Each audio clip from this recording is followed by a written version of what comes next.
ദൈവനാമം വാഴ്ത്തപ്പെടുമാറാകട്ടെ. വീണ്ടും ഒരു പ്രഭാതം കൊണ്ട് കാണുവാൻ തക്കോണം ദൈവം നമ്മെ സഹായിച്ച കൃപയ്ക്ക് ദൈവം സ്തുതിക്കാം. സെക്ഷൻ അണിച്ചെടുക്കുന്നതായ ഈ ഡിവോഷനിൽ നിങ്ങളെ വരെ ഞാൻ ക്രിസ്തുവിൻ്റെ നിസ്തുല്യ നാമത്തിൽ നിങ്ങളെ ഞാൻ സ്വാഗതം ചെയ്തു തരുന്നു. ഇന്നത്തെ നമ്മുടെ ചിന്താവിഷയം തിരുവെഴുത്തുകളെ വെറുതെ വായിക്കുകയല്ല, പിന്നെയോ അവയെ തിരയണം.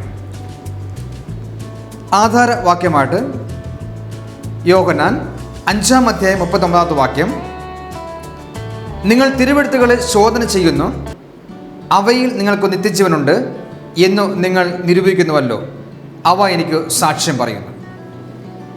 തീർച്ചയായിട്ടും നാം ദൈവത്തിൻ്റെ തിരുവചനം നാം പഠിക്കുകയാണെങ്കിൽ, നാം വ്യക്തമായി വായിക്കുകയാണെങ്കിൽ, തീർച്ചയായിട്ടും അവിടെ പറഞ്ഞ നിത്യജീവൻ അതിലുണ്ട്, നമുക്കത് കരസ്ഥമാക്കാൻ നോക്കണം സാധ്യമായിട്ട് മാറും.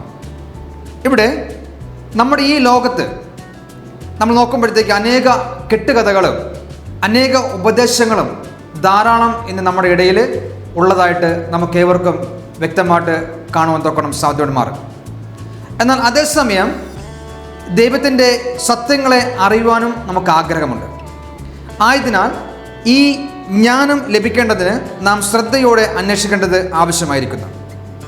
തിരുവെഴുത്തുകളെ വെറുതെ വായിച്ചുകൊണ്ട് മാത്രം അത് സാധിക്കുകയില്ല.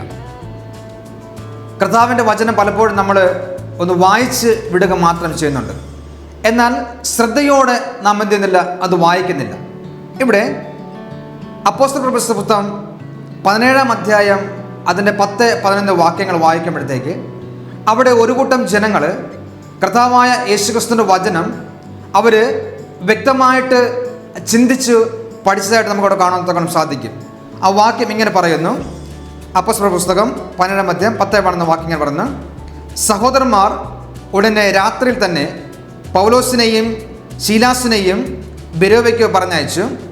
അവിടെ എത്തിയേറെ അവർ യഹൂദന്മാരുടെ പള്ളിയിൽ പോയി. അവർ തെസ്സലോനിക്കയിലുള്ള വളരെക്കാൾ ഉത്തമമായിരുന്നു. അവർ വചനം പൂർണ്ണ ജാഗ്രതയോടെ കൈക്കൊണ്ടതല്ലാതെ അത് അങ്ങനെ തന്നെയോ എന്ന ദിനം പ്രതി തിരുവെഴുത്തുകളെ പരിശോധിച്ചു പോകുന്നു. അപ്പോൾ ബെരോവയിലെ ജനങ്ങൾ കർത്താവായ യേശുക്രിസ്തുവിൻ്റെ വചനം അവർ ഓരോ ദിവസം കേൾക്കുന്ന വചനം അത് അങ്ങനെ തന്നെയോ എന്നുള്ളത് എന്ത് ചെയ്തു, അവർ ദിനം പ്രതി അതിനെ പരിശോധിച്ച് പോകുന്നു എന്ന് പറഞ്ഞുണ്ട്. ഇവിടെ നാം തന്നെ നമുക്ക് വേണ്ടി തിരുവെഴുത്തിനെ ഒന്ന് പരിശോധിക്കണം. എന്തുകൊണ്ടെന്നാൽ ആ തിരുവെഴുത്ത് അങ്ങനെ ആണോ എന്ന് നാം പരിശോധിക്കണം. ആ തിരുവെഴുത്ത് അങ്ങനെയാണെങ്കിൽ നാം ഒരിക്കലും വഴിതെറ്റി പോകുകയല്ല. ഇവിടെ പലതരം ഉപദേശങ്ങൾ ഇന്ന് ലോകത്തിലുണ്ട്. പലരും ആ സമയം എന്ത് ചെയ്യും, ഈ തെറ്റായ ഉപദേശങ്ങൾ കേട്ടുകൊണ്ട് അവർ വഴി തെറ്റിപ്പോകുന്നതായിട്ട് നമുക്ക് കാണുവാൻ തൊക്കണം സാധിക്കുന്നുണ്ട്. എന്നാൽ സത്യം ഒന്ന് മാത്രമേ ഉള്ളൂ. അവർക്ക് സത്യമുണ്ടെന്ന് പലരും വന്ന് നിങ്ങളോട് പറയും. എങ്ങനെ? കർത്താവായ യേശുക്രിസ്തുവിൻ്റെ വചനം അല്ലെങ്കിൽ ആ തിരുവെഴുത്തുകളെ നാം വെറുതെ വായിക്കാതെ അത് നിരന്തരം ബെരോവയിലെ ജനങ്ങളെ പോലെ അത് അങ്ങനെ തന്നെയോ എന്ന് നാം പരിശോധിക്കേണ്ടത് ആവശ്യമായിരിക്കുന്നു. നാം സ്വന്തമായി തിരുവെഴുത്തുകൾ പരിശോധിച്ച് അറിഞ്ഞിരിക്കണം. നമ്മിലെ പ്രത്യാശയുടെ കാരണം അറിയുവാൻ അത് ഏറ്റവും അത്യാവശ്യമാണ്. അപ്പോൾ ഇവിടെ നമ്മളിലുള്ള പ്രത്യാശയുടെ കാരണം ചോദിക്കുന്ന ഏവർക്കും അത് പറഞ്ഞു കൊടുക്കണമെന്ന് നാം വ്യക്തമായിട്ട് മനസ്സിലാക്കിയിരിക്കണം. ഒരു വ്യക്തി നമ്മോട് ചോദിക്കുകയാണ്, തിരുവെഴുത്തിലെ ഇന്ന ഭാഗം അല്ലെങ്കിൽ ഈ ഭാഗം ഇത് എന്തിനെക്കുറിച്ച് പറയുന്നു അല്ലെങ്കിൽ ഇത് ആരെക്കുറിച്ച് പറയുന്നു ചോദിച്ചു കഴിഞ്ഞാൽ അത് വ്യക്തമായിട്ട് നാം മനസ്സിലാക്കി കഴിഞ്ഞാൽ അത് മറ്റുള്ളവരെ പഠിപ്പിക്കാൻ തൊക്കണം നമുക്കും സാധ്യമായിട്ട് മാറും. എന്നാൽ ദൈവത്തിൻ്റെ വചനം അത് വെറുതെ വായിച്ചാൽ പോരാ, പിന്നെയോ ദൈവത്തിൻ്റെ വചനം നമ്മുടെ ഹൃദയങ്ങളിലേക്കും നമ്മുടെ ചിന്താ മണ്ഡലത്തേക്ക് എന്താണ്, അത് കടന്ന് ചെല്ലണം. അപ്പോൾ ദൈവത്തിൻ്റെ വചനം നാം വെറുതെ വായിച്ചു വിടാതെ അത് നമ്മുടെ മനസ്സിലെന്തണം, ആ വചനങ്ങളെ പതിഞ്ഞ് കിടക്കണം. ബൈബിളിൽ ഇങ്ങനൊരു വാക്യം പറയുന്നുണ്ട്, ആ ദൈവത്തിൻ്റെ വചനങ്ങൾ നമ്മുടെ മാംസള പലകയിൽ ഇരുമ്പെടുത്ത് ആണികൊണ്ട് നമ്മുടെ മാംസള പലകയിൽ എന്തിനം, ആ വചനങ്ങളെ എഴുതിയിടണം. ഒരിക്കലും എന്തില്ല, അത് മാഞ്ഞു പോകുകയില്ല എന്ന് പറയുന്നുണ്ട്. സത്യം അറിയേണ്ടതിന് നാം സ്വയം തിരുവചനങ്ങളെ പരിശോധിക്കുകയും അങ്ങനെ നാം വഴിതെറ്റിപ്പോവുകയും ചെയ്താൽ അതിന് നാം തന്നെ ഉത്തരവാദികളാണ്. കർത്താവിൻ്റെ വചനം നാം പഠിച്ചിട്ട് ആ വചനം സത്യമാണോ എന്ന് തിരിച്ചറിഞ്ഞ ശേഷം നാം തെറ്റിപ്പോയി കഴിഞ്ഞാൽ ആ ഉത്തരവാദികൾ നാം തന്നെയാണെന്ന് വചനം വ്യക്തമായിട്ട് പറയുന്നുണ്ട്. നാം ശ്രദ്ധയോടെ തിരുവചനം പരിശോധിക്കണം.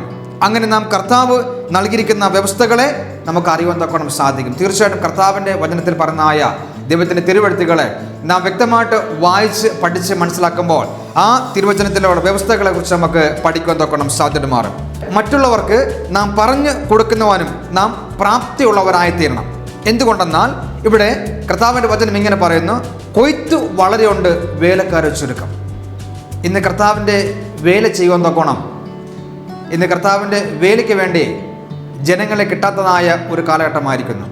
ആയതിനാൽ കൊയ്ത്ത് വളരെയുണ്ട്, എന്നാൽ വേലക്കാരോ ചുരുക്കമായിരിക്കൊണ്ട് നാം എന്ത് ചെയ്യണം? കർത്താവിൻ്റെ തിരുവെഴുത്തുകളെ വെറുതെ കളയാതെ ബെരോബയിലെ ജനങ്ങളെ പോലെ അത് അങ്ങനെ തന്നെയോ എന്ന് പരിശോധിച്ച് ആ കർത്താവിൻ്റെ വചനം അങ്ങനെ തന്നെയെങ്കിൽ നാം അതിനുവേണ്ടി ഒരുങ്ങുക. ഈ കർത്താവിന് നമുക്ക് മാത്രമല്ല, നമ്മുടെ ചുറ്റുപാടും ജീവിക്കുന്നതായ നമ്മുടെ അയൽവാസികൾക്കും നമ്മുടെ ഭവനത്തിലുള്ള മറ്റുള്ള എല്ലാവർക്കും ഇന്ന് ഈ കർത്താവിൻ്റെ വചനം ഏറ്റവും ആവശ്യമായിരിക്കാൻ. പ്രിയമുള്ള എൻ്റെ മാതാപിതാക്കളെ, സഹോദരങ്ങളെ, കർത്താവിൻ്റെ വചനം നാം വെറുതെ വായിച്ച് കളയാതെ ആ വചനം വായിക്കുന്നതിനൊപ്പം തന്നെ നാം ചിന്തിക്കണം. ആ വചനം ചിന്തിച്ചുകൊണ്ട് നാം പഠിച്ചുകൊണ്ട് മുന്നേറുക. കാരണം ഇന്നത്തെ ലോകം അനേക ദുഷ്പ്രവൃത്തികൾ കൊണ്ട് നിറഞ്ഞിരിക്കുന്ന ലോകം. നമ്മുടെ ഭവനത്തിൽ ആ ഒരു പ്രതിസന്ധി കടന്നു വരാതെ വണ്ണം നാം കർത്താവിൻ്റെ വചനം നിരന്തരം വായിക്കുകയും അത് പരിശോധിക്കുകയും ചെയ്യണം. ആ സത്യങ്ങളെ കണ്ടെത്തിക്കൊണ്ട് മുൻപോട്ട് ജീവിക്കുക, ഒരുങ്ങുക. ദൈവം നമ്മരെയും അനുഗ്രഹിക്കുമാറാകട്ടെ. ആമേൻ. നമുക്കടയ്ക്കാം, നമുക്കൊരു വാക്ക് പ്രാർത്ഥിക്കാം. ഞങ്ങളെ അതിവാത്സല്യമായി സ്നേഹിക്കുന്ന കർത്താവേ, നല്ല സമയത്തിന് ഞങ്ങൾ കർത്താവിനെ സ്തുതിക്കുന്നു, സ്തോത്രം ചെയ്യുന്നു. കർത്താവ് ഇന്നത്തെ പ്രഭാതത്തിൽ ലഭിക്കപ്പെട്ടതായ കർത്താവ് ഞങ്ങളുടെ മാറ്റമില്ലാത്ത വചനം കർത്താവേ തമ്പുരാൻ ഞങ്ങൾ വെറുതെ വായിച്ച് കളയാതെ കർത്താവെ ആ വചനം അങ്ങനെ തന്നെ ചിന്തിപ്പാൻ തക്കോണം ഞങ്ങളങ്ങ് സഹായിക്കുമാറാകണം. വചനം കേട്ട എല്ലാ മക്കളെയും അനുഗ്രഹിക്കുമാറാകണം. സകലതും യേശു ക്രിസ്തു മഹത്വമുള്ള നാമത്തിൽ കെഞ്ചുന്നു.